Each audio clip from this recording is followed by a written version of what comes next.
From the idea behind a global backup to the details of its construction, here's everything you need to know about the Doomsday Vault.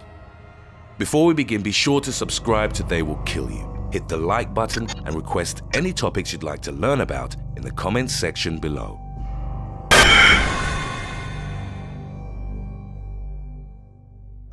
Number 10. What is it? The Svalbard Global Seed Vault, commonly known as the Doomsday Vault, is a facility that houses a vast number of plant seeds in case of a global catastrophe. The vault is a type of backup for humanity, which enables it to still have access to crucial resources even in its darkest hour. It was built in a remote part of Norway and designed to withstand both natural and man-made disasters. Number 9. Why was it built? In 1996, after many negotiations, 150 countries adopted the first global plan of action for conserving and using crop diversity. The Svalbard Vault was born out of that initiative. American agriculturist Carrie Fowler, the man who frequently supervised the negotiations, was instrumental in its creation. The idea of a gene bank to hold a collection of food crops didn't originate with the Svalbard Seed Vault. There are over 1,750 such facilities all over the world, but the Norway Vault is both the largest and the safest. Although mostly held as a doomsday safety net, the Svalbard Vault also acts as a backup for other gene banks, many of which are exposed to natural calamities and war. For example, the National Seed Bank of the Philippines was damaged by floods and later consumed by a fire. Similar facilities in Syria, Iraq, and Afghanistan have been completely lost. The Svalbard Vault ensures that plant seeds are still accessible in case of global and regional crisis. It's also a safety net for future generations, which might face challenges such as climate change and overpopulation. Before we move on, answer this question. What is the Arctic World Archive? A storage space. B, a computer program. C, an encyclopedia. D, a communication satellite. Let us know what you think in the comments section below and stay tuned to find out the right answer. Number 8. When was it built? During a ceremony in June 2006, the Prime Ministers of Norway, Sweden, Finland, Iceland, and Denmark laid the first stone. The building cost was entirely supported by the Norwegian government and amounted to roughly $9 million. The Svalbard Global Seed Vault was officially opened in February 2008 and received its first seeds in January of that same year. Number 7. Where is it located?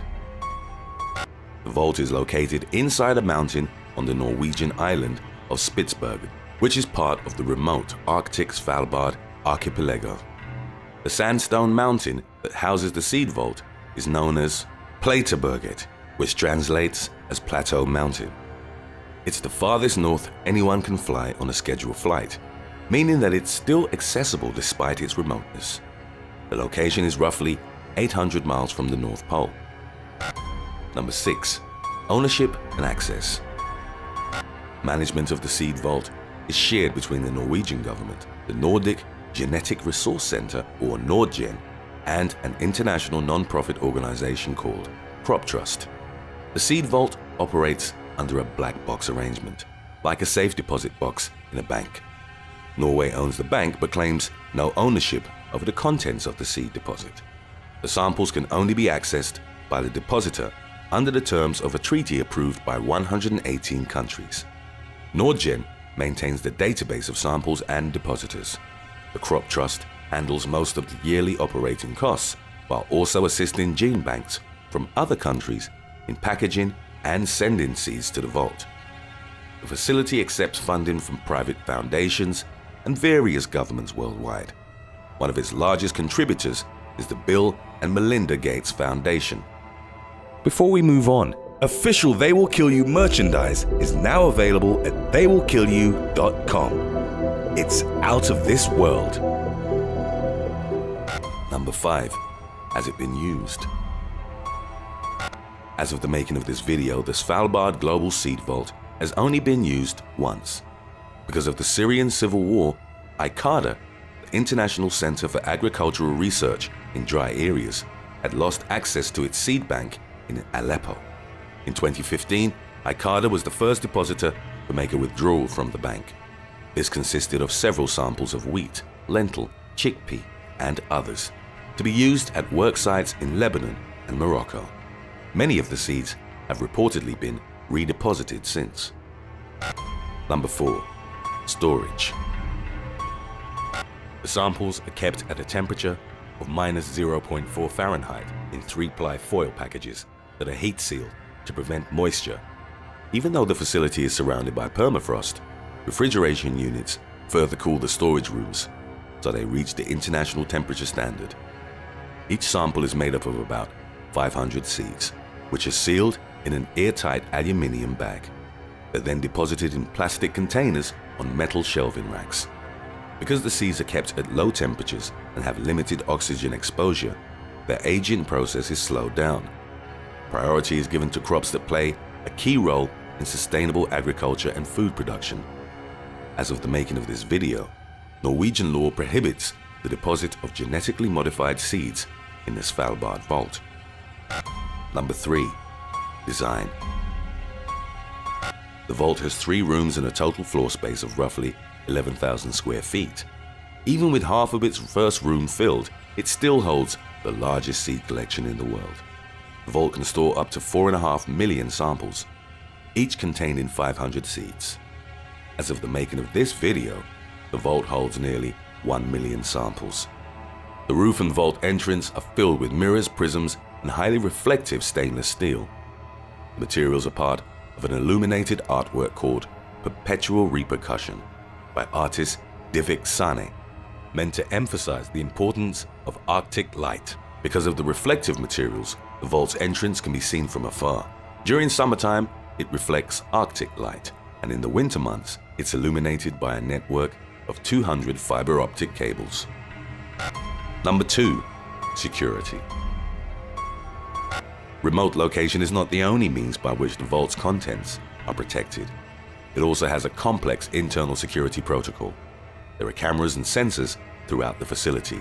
Access to the seeds is achieved through several locked doors, which employ various security checks.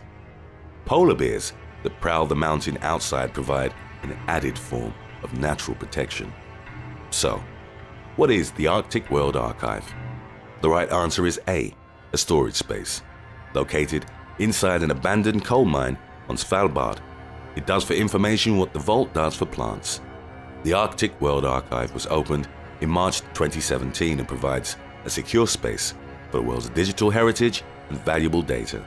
Information is stored as code on reels of film and has a life expectancy of hundreds of years. When all other systems fail, the archive will be the backup. Number 1. Durability. The Svalbard Global Seed Vault has certain features that enable it to preserve major food crops for up to hundreds of years.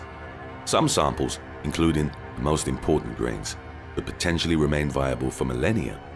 From its entrance, the vault extends more than 400 feet into the mountain. The facility is surrounded by permafrost. Even if electrical systems fail, it would take nearly 2 centuries before the encasing sandstone bedrock would reach 32 degrees Fahrenheit. The vault is located 430 feet above sea level, which will keep it safe even if the ice caps melt. Additionally, the area lacks tectonic activity and humidity levels are low. The Svalbard archipelago has also been declared demilitarized by 42 nations. That being said, the Global Seed Vault can survive nuclear war as well as a number of natural disasters.